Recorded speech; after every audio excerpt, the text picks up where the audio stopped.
नहीं comments. Yes please, प्रणाम sir, प्रणाम सर, प्रणाम सर। बैठ। Thank you sir, thank you.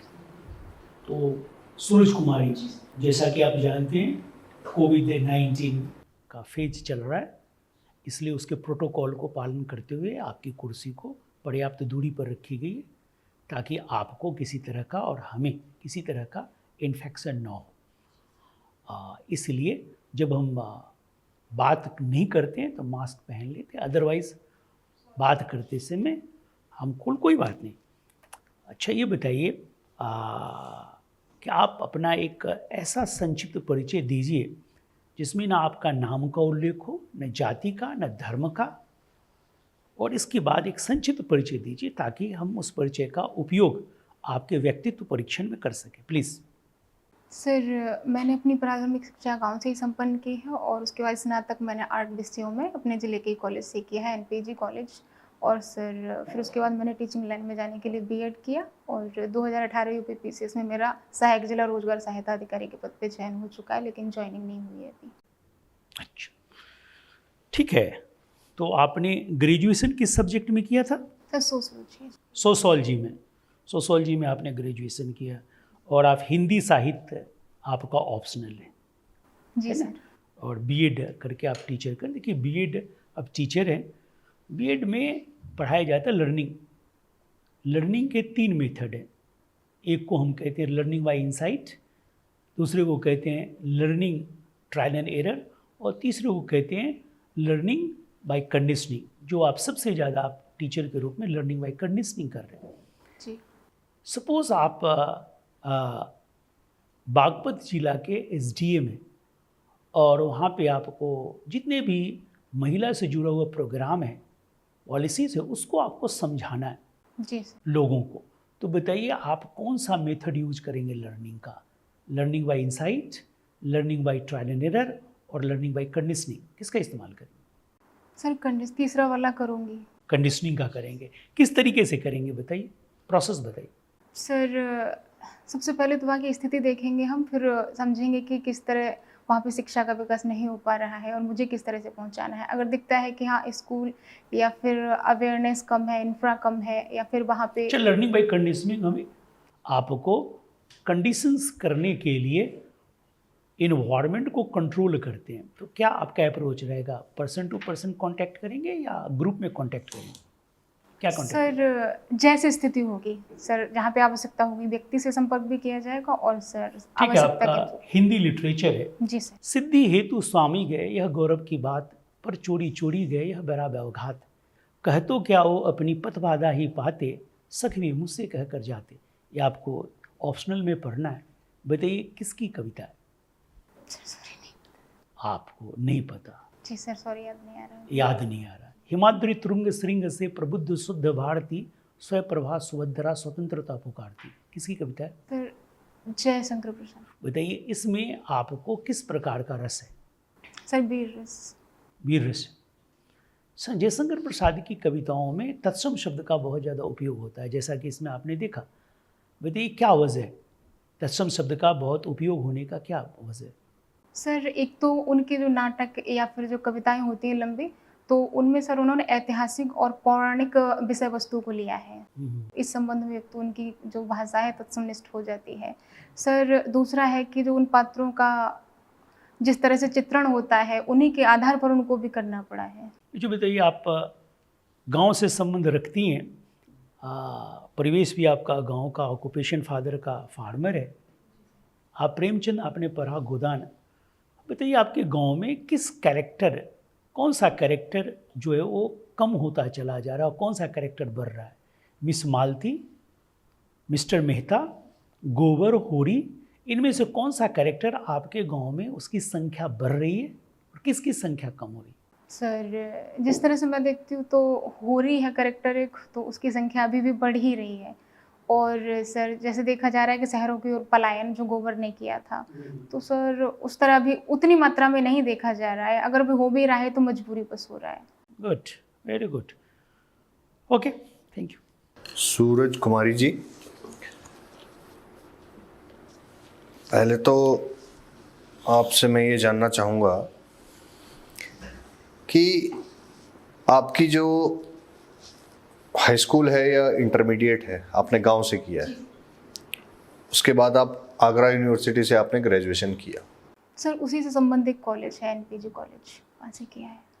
तो कुल मिला के आपकी शिक्षा सारी की सारी गांव में है। जी सर। ओके, अभी आपने बताया कि आपका कहीं सिलेक्शन के बारे में बता रहे थे आप। जी सर, यूपीपीएससी 2018 में। 2018, वो आपने शायद मेंशन नहीं किया।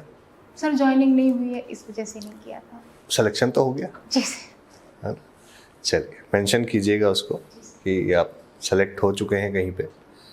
तो किस पद पर आपका चयन हुआ है? सर सहायक जिला रोजगार सहायता अधिकारी के पद। ओके, तो जिस भी पद पर आप आसीन होंगे या होने की इच्छा रखते हैं, उस पद पर जब आप बैठने लगेंगे तो आपकी जो शिक्षा है आज तक, जी सर। उसका क्या रोल रहेगा, उसकी क्या महत्ता रहेगी, किस तरीके से आप उस शिक्षा का यूटिलाइजेशन कर सकते हैं या उपयोग कर सकते हैं अपनी अपनी शासन व्यवस्था को या प्रशासन को बेहतर बनाने के लिए। जी सर। सर पहला है इसमें, जैसे रोजगार जो अधिकारी होता है उसका पहला काम है कि जो पंजीकरण करना है युवा बेरोजगारों का। सर फिर दूसरा काम है कि स्किल प्रशिक्षण संस्थानों की स्थापना करवाना या फिर उस तरह का प्रशिक्षण देना। सर तीसरा काम है कि रोजगार दिवस या रोजगार जो कार्य दिवस होते हैं उनका सृजन करना, रोजगार मेलों का आयोजन। तो सर इसमें मैं अपनी शिक्षा को पहले तौर पर तो कि स्किल के रूप में, कि अगर वो 10th पास हैं, 12th हैं या फिर ग्रेजुएशन जिस लेवल का भी किया है तो उसमें मैं सहयोग करूँगी कि उनको उसके हिसाब से स्किल मिले। सर दूसरा अवेयर करूँगी कि भले ही हम सरकारी नौकरी ना पा सके लेकिन हम उतने शिक्षित जरूर हो जाएं कि आगे हम भविष्य में कुछ कर सकते। मतलब आप सक्षम बनाने में रोल अदा करना चाहती हैं, जो भी आपके पास पात्र आए हैं उनको आप सक्षम बनाने में कुछ योगदान करना चाहते हैं। देखिए, किसी भी व्यक्ति के अंदर क्वालिटीज़ बहुत सारी हो सकती हैं, है ना? उसमें मोटिवेशन भी एक बड़ा इंपॉर्टेंट रोल होता है, ठीक है ना? तो कहीं ना कहीं आप लोगों को मोटिवेट करना चाहती हैं कि हाँ आप ये कर सकते हैं, आपको करना चाहिए। जी सर। है ना? आपने भी एक मोटिवेशन पाया होगा कहीं ना कहीं से, राइट? तो मुझे ये बताइए कि आपके जीवन में प्रभावित करने वाली वो ऐसे व्यक्तित्व एक दो बता दीजिए, कौन से रहे? सर पहली मेरी माँ, और सर दूसरे एक रिश्ते में मेरे बाबा लगते हैं, उन्हीं से प्रेरणा लेकर मैं सिविल सेवा की तैयारी में आई थी। और सामाजिक रूप से भी आप बता सकते हैं कि कोई ऐतिहासिक व्यक्ति हो या कोई भी ऐसा आपके अध्ययन के दौरान आपने पढ़ा हो जिसके बारे में कहीं? सर गांधी जी। गांधी जी, हाँ, तो उनके व्यक्तित्व में आपको ऐसी क्या चीज़ लगी जिसने आपको बहुत प्रभावित किया? सर पहला कि सभी वर्गों को समन्वित करना, सभी को साथ लेकर चलना, कथनी करने में अंतर न करना, सर ईमानदारी से चलना और सत्यनिष्ठा का प्रयोग करते हुए अपने कार्यों का या कर्तव्यों का निर्वहन करना। तो सर ये चीज़ें प्रेरित करती हैं कि सिविल सेवा में जाती हूँ, अगर मुझे अवसर मिलता है तो मैं भी राष्ट्र निर्माण में छोटा सा योगदान कर सकूँगी। Very good. अच्छा ये बताइए कि एक लोक सेवक के लिए मैं समझता हूँ कि जो राज व्यवस्था है उसकी जानकारी होना काफ़ी ज़रूरी है। जी है ना? तो आप मुझे बताइए कि आप उत्तर प्रदेश लोक सेवा आयोग में जब कब चयनित हो जाएं, या आप हो भी चुके हैं ऑलरेडी, तो उत्तर प्रदेश के शासन में विधान परिषद का क्या रोल है, ज़रा मुझे बताइए। सर पहला है कि जितने भी विधेयक पारित होते हैं वो एकदम जल्दबाजी से पारित नहीं हो पाएंगे। दूसरा सर, अगर लोक विषयक महत्व के विधेयक होते हैं तो उन पर आवश्यक चर्चा हेतु ये जो संगठन है या फिर जो विधान परिषद है उसका महत्व है। सर तीसरी बात है कि इसमें जो विशेषज्ञ होते हैं जैसे कि नामित होते हैं तो उनका भी योगदान रहता है। तो विधान परिषद में जो सदस्य होते हैं इनका चुनाव किस तरीके से होता है? सर जैसे अनुच्छेद 169 में कहा गया है कि विधान परिषद का सृजन और निरसन दोनों ही है जी। सर कुछ सदस्य आते हैं विधानसभा से निर्वाचित होते हैं सर, इसमें 1/6 होते हैं राज्यपाल द्वारा नामित और 1/12 होते हैं अध्यापकों से, 1/12 स्नातकों से होते हैं सर, और 1/6 होते हैं जो नगर पालिका या फिर पंचायत होती है उनसे। तो आप भी स्नातक हैं, क्या कभी आपने विधान परिषद के निर्वाचन में कोई रोल निभाया है? नहीं सर, अभी तक तो नहीं। क्या आप कोई रोल निभाने का अधिकार रखते हैं? सर स्नातक होने के नाते तो रखते हैं। स्नातक होने के नाते, ठीक है। चलिए, उसके बाद मुझे ये बताइए कि कासगंज, जिला कासगंज से आप हैं, तो आपके जिले से लगा हुआ मथुरा भी होगा आई थिंक, जी सर। मथुरा भी पास में ही है शायद कासगंज। तो मथुरा वृंदावन ये जो है कृष्ण की भूमि मानी जाती है और इसको लेके वर्तमान में कई सारे विवाद भी हैं, है ना। तो इनके प्रति एक प्रशासक के रूप में आपका दृष्टिकोण क्या रहेगा? जो समस्याएं हैं जन सामान्य की हों या कई ऐसे विवाद के विषय हों, इनको लेकर आपका दृष्टिकोण प्रशासक के रूप में, मान लीजिए आप एसडीएम या डीएसपी के रूप में वहां पर तैनात कर दिए जाते हैं, तो आप किस तरीके से इन समस्याओं को लेकर, जनाक्रोश भी हो सकता है ना, कोई ऐसी संभावना भी हो सकती है कि कोई दंगा हो, फसाद हो या ऐसी भी चीज हो सकती है, तो आपका जो एटीट्यूड रहेगा इन समस्याओं के प्रति वो कैसा रहेगा? सर पहला है कि मैं समन्वित संस्कृति से लोगों को जागरूक कराऊंगी। ओके। दूसरा मैं चाहूँगी कि सभी मिलजुल कर रहें। तीसरा बताऊंगी कि उनका जो राजस्व आय का साधन भी है, ये जो स्थल है उनकी विरासत, तो पर्यटन को बढ़ावा देने के लिए उनको जागरूक करूंगी कि आपके लिए भी रोजगार सृजन का साधन है। और सर इसके अलावा अंत में है कि ये सब न्यायालय में विचारणी है अभी, तो सर मैं इसके बारे में ज़्यादा नहीं कहना चाहूँगी। ठीक। अच्छा, भारत की जो राज्य व्यवस्था है इसमें संविधान में संशोधन करके इसकी प्रस्तावना में एक शब्द हमने जोड़ा जिसको हम कहते हैं पंथ निरपेक्ष। जी सर। क्या आप पहली बात तो पंथ निरपेक्ष शब्द को परिभाषित कर सकते हैं? पहली बात। दूसरी बात, क्या पंथ निरपेक्ष और धर्म निरपेक्ष ये दोनों शब्दों के मायने एक ही हैं या अलग अलग हैं? इन दो प्रश्नों के उत्तर दीजिए। सर जैसे पंथ निरपेक्ष होता है कि किसी एक मार्ग पर चलना। सॉरी सर, इसके बारे में अभी नहीं हो पा रहा हूँ। चलिए कोई बात। Sir please. आप एक महिला हैं। उत्तर प्रदेश सरकार के द्वारा महिलाओं के कल्याण और सशक्तिकरण के लिए कौन कौन सी योजनाएं चलाई जा रही है? सर पहला है सुमंगला योजना, सर दूसरा भाग्य लक्ष्मी योजना है, और सर अभी कोविड-19 के समय में एक बाल विद्या श्रमिक योजना चलाई गई थी। सर इसके अलावा सुरक्षा को देखते हुए जैसे डायल 100 है, मुख्यमंत्री हेल्पलाइन नंबर है, महिला हेल्पलाइन नंबर है, सर पिंक बस योजना है, साइबर थाने हैं, सर इस तरह की चीज़ें की जा रही हैं। मिशन शक्ति क्या है यूपी में? सर अभी उत्तर प्रदेश सरकार द्वारा चलाया गया है और इसमें महिलाओं की सुरक्षा को लेकर जागरूक करना है। विभिन्न संस्थान चाहे शैक्षिक हों या फिर अन्य संस्थान होते हैं, महिलाओं को जागरूक करना है।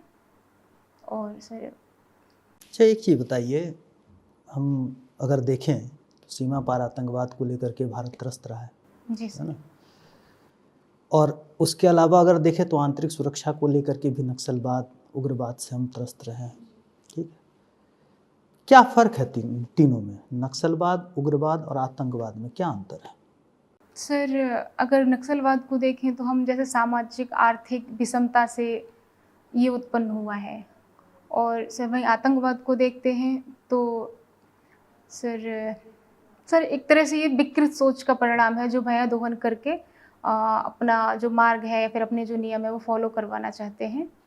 और सर उग्रवाद जो है वो नक्सलवाद से ही एक तरह से प्रेरित है, और इसमें नक्सलवाद और आतंकवाद सभी का मिश्रण कह सकते हैं कि जो इन सब समस्याओं को बढ़ावा देता है। अभी हाल फिलहाल में हमारे प्रधानमंत्री महोदय पड़ोसी देश गए थे, बांग्लादेश। किस उपलक्ष्य में गए थे? सर पहला है कि पड़ोसी प्रथम की नीति। सर दूसरा है कि जो वहाँ के स्वतंत्रता जनक थे मुजीबुर रहमान शेख, तो उनकी 100वीं वर्षगांठ वो जयंती थी। और सर भारत और बांग्लादेश के संबंधों की 50वीं वर्षगांठ, सर इस उपलक्ष्य में गई थी।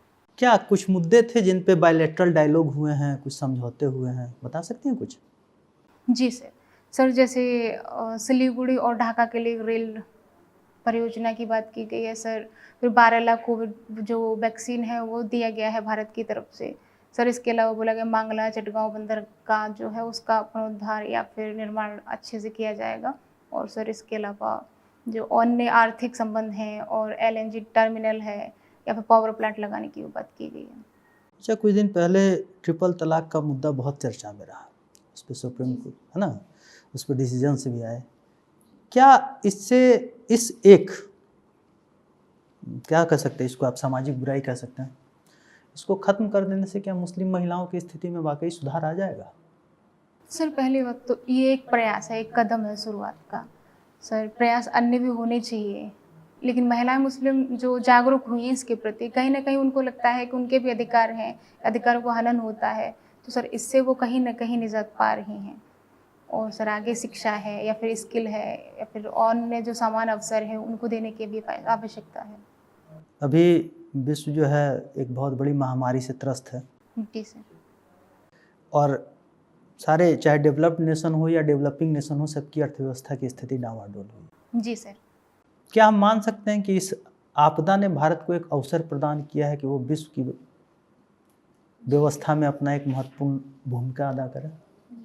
कैसे?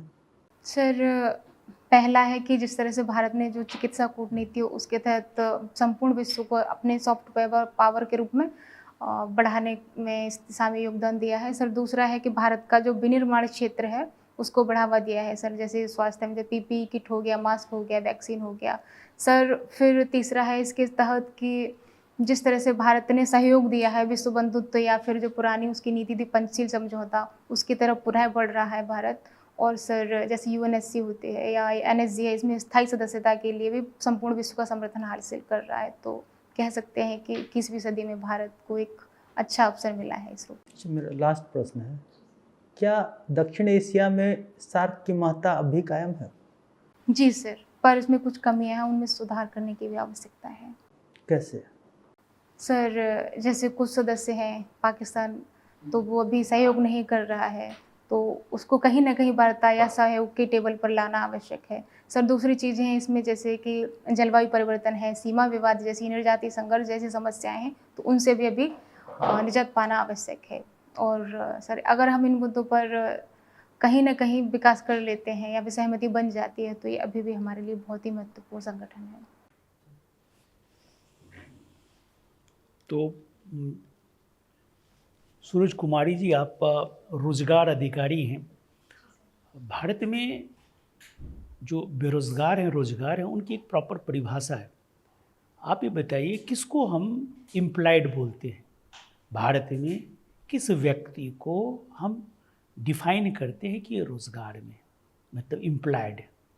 चूँकि आप उसी के तहत काम कर रहे हैं तो आपको ये पता होना चाहिए। सर जैसे भारत में कहा जाता है कि हाँ बोलिए। जिस योग्य व्यक्ति होता है उसको योग्यता अनुसार अगर रोजगार मिलता है तो 365 दिन में कम से कम 210 दिन अगर किसी व्यक्ति जो रोजगार के इच्छुक हो, मापदंड पूरा करता हो, अगर मिलता हो तो उसे रोजगार कहते हैं, उसको एम्प्लॉयड कहते हैं। देखिए हमारे यहाँ रोजगार सृजन करने के लिए यूनियन बजट में स्किल डेवलपमेंट के लिए एक प्रोग्राम शुरू है ना हुआ, जिसे हम कहते हैं नेशनल अप्रेंटिसशिप ट्रेनिंग स्कीम। बताइए इसके थ्रू हम किस प्रकार से रोजगार सृजन कर रहे हैं? सर पहला जैसे कि प्रशिक्षण केंद्रों की स्थापना की जा रही है जिले में, ब्लॉक स्तर पर। ये जो आपको स्कीम है वो पोस्ट एजुकेशन स्कीम है। आपने एजुकेशन ख़त्म कर लिया, उसके बाद अगर आपको कोई प्रोफेशनल ट्रेनिंग चाहिए तो आपको उसमें ग्रेजुएशन डिप्लोमा की डिग्री इंजीनियरिंग में मिलेगा। अच्छा बताइए, इस स्कीम के तहत भारत, यूएई, यूनाइटेड अरब अमीरात और जापान दोनों से आपको संबंध बना रहा है। मतलब दोनों देश मिलकर, इंडिया जापान और इंडिया यूए, आपको भारतीयों को स्किल डेवलपमेंट का प्रोग्राम के थ्रू उनको स्किल डेवलपमेंट करेंगे। इससे यूएई और जापान को क्या फ़ायदा है? सर जैसे कि उनकी जो कंपनियां हमारे यहाँ निवेश करती हैं तो उनको एक प्रशिक्षित कर्मचारी मिलेंगे और उनकी जो लागत होगी वो कम हो जाएगी। गुड। अच्छा बताइए, अभी दुनिया में या भारत में जो भी घटना घट रही है, चाहे इंटरनेशनल रिलेशन हो, कू हो, आतंकवाद हो, क्लाइमेट चेंज हो, इन किसी भी सारे मुद्दे में कौन सा मुद्दा आपको ज़्यादा परेशान करता है? यूँ कहिए कि आप उससे ज़्यादा लगाव रखते हैं। कौन सा मुद्दा आपको लगता है? कोई एक मुद्दा बताइए, चाहे इंडियन हो, ग्लोबल हो, कोई भी हो, लोकल हो। सर अगर एक बात मैं कहूँ तो समन्वय का अभाव। समन्वय का अभाव। जी सर, चाहे वो जलवायु परिवर्तन हो, मानवाधिकार हनन हो। ठीक है, लैक ऑफ कोऑर्डिनेशन, समन्वय का अभाव। ठीक है, आप एक गृहिणी की भी भूमिका अदा करती हैं और घर में आपने कोऑर्डिनेशन को बड़े अच्छे से देखा है। मेरा प्रश्न ये है कि अगर हम दुनिया से अगर आतंकवाद ख़त्म करना चाहते हैं तो बताइए उसके लिए किन किन देशों को आगे आना चाहिए और आपस में कोऑर्डिनेशन करना चाहिए? सर, पहला है कि जितने विश्व की महाशक्तियाँ हैं उनका दायित्व बनता है कि वो एक ऐसा प्लेटफॉर्म बनाएं जहां पर इन सब मुद्दों को बिना किसी निष्पक्षता पारदर्शिता के उठाया जा सकता है। सर, दूसरा है कि हमको जो सूचना तंत्र है उसका साझा प्रयोग करना होगा। ठीक है, आपकी बात को हम अगर रखते हैं तो अभी देखिए, अफ़गानिस्तान जो पीस प्रोसेस फिर से शुरू हुआ, उसमें इंडिया भी एक नया मेंबर के रूप में इंडक्ट हुआ। तो देखिए, भारत के अफ़गानिस्तान पीस पैक्ट में सम्मिलित होने से जो पहले नहीं था, अफ़गानिस्तान में शांति की कितनी संभावना है? सर, पहला है कि भारत जो अभी जो हार्ट ऑफ एशिया सम्मेलन हुआ था, भारत ने अपना पक्ष रखा कि इसमें जैसे यूएन है या फिर अन्य वैश्विक संगठन है, अगर वो निष्पक्ष शांति प्रक्रिया को बढ़ावा देते हैं तो भारत इसका पूर्णतः समर्थन करता है। देखिए, अफ़गानिस्तान में भारत जो है वो निर्माण के क्षेत्र में, कंस्ट्रक्शन के क्षेत्र में, इंफ्रास्ट्रक्चर के क्षेत्र में सबसे बड़ा स्टेक होल्डर है। और बिना डेवलपमेंट के आपको प्रोग्रेस नहीं हो सकता। तो बिना भारत को सम्मिलित किए हुए आप नहीं पीस कर सकते। अच्छा बताइए, तालिबान को बहुत पहले ऑब्जेक्शन हुआ करता था भारत के सम्मिलित होने से, अब वो ऑब्जेक्शन की जो धार है वो कम हो गई, क्या वजह? सर, पहला है कि जो भारत का पक्ष है उसको सारा विश्व सुनता है, भारत की बात। सर, दूसरी बात है कि जो अफ़गानिस्तान में है वो जैसे अमेरिका हो या फिर भारत हो या फिर अन्य संगठन हो, वो सब लोकतांत्रिक सरकार का ही समर्थन करते हैं। सर, फिर दूसरी बात है कि जिस तरह से पाकिस्तान है या फिर चीन, दोनों एक साथ कोविड-19 के समय में भारत के साथ उलझे थे और लगभग दोनों को ही कहीं ना कहीं समझौता करना पड़ा, तो उसको भी दिख रहा है कि नहीं हम। ठीक है, लास्ट क्वेश्चन है मेरा। सत सही के दोहरे बनमानक के तीर, देखने में छोटन लगे घाव करे गंभीर। बताइए, किसके लिए कहा गया और क्यों कहा गया? सर, ये रीतिकाली कवि बिहारी लाल की है और इसमें कहा गया है कि जब छोटी छोटी चीज़ों में बड़ा सार होता है तो उसके लिए कहा गया है। मतलब सत्सई के बारे में कहा गया। जी सर, बिहारी सत्सई उनकी एक रचना थी तो उसके बारे में कहा। थैंक यू, थैंक यू आप जा सर। सकते हैं। Thank you sir. Thank you sir.